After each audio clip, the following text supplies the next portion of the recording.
So I was thinking about something. In this culture where everybody's cutoff game is swole, everybody's cutoff game is strong. I cut you off, cut your mom off, cut your brother off. I'll cut anything off that's toxic. But the problem with that is, many times anything that challenges us, we label it as toxic. What if, just what if, the very thing that we have labeled as toxic, God is using to purge us of all of our toxins? Can you discern when this is not something that you cut off, but this is something that God is using as a gym membership for your faith? But we need wisdom. We need wisdom so we won't confuse what God is using to train you with what you're choosing to tolerate. See, and if we're not careful, we'll have our cutoff game be so strong that we'll allow our feelings to hand us scissors, and we'll end up cutting connections that God was using to upgrade you. Your feelings will hand you scissors. Do you walk around with the scissors of sensitivity or the sword of the Spirit? Because one thing I have learned from administering counsel to people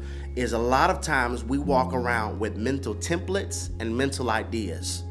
Sometimes we don't miss the person, we miss the idea. I already have the cinematography film in my head on how I want this relationship to work out. So by default, when we meet somebody, we hand them their lines. The lines that matches the mental template in our head, the mental cinematography film in our head. We hand him the lines. We hand her the lines. And sometimes we'll end up cutting people off because we'll label them as toxic. But truthfully, you just handed somebody lines so that they could become the character of the idea that you had in your head. And when they don't meet that idea, I cut them off. Could you be cutting this person off because of the lines that they won't play? Could you have labeled anything that challenges you or holds you accountable as toxic, but it really was something God was using to purge you of your toxins?